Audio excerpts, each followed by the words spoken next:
Early in a relationship, you set a standard: the nice restaurant, the weekend away, the expensive birthday, the upgraded hotel, the version of yourself that wanted to impress. At the time, it felt romantic, but your partner's brain stored it as normal.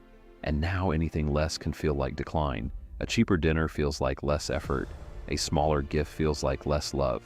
A simpler holiday feels like something has changed. That is lifestyle anchoring.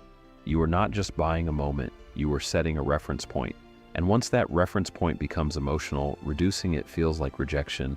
So the lifestyle keeps rising, not because you consciously chose it, because no one wants to be the person who says, "We cannot keep living like this." And that sentence is exactly why so many couples earn more and still build nothing. The relationship keeps asking for more.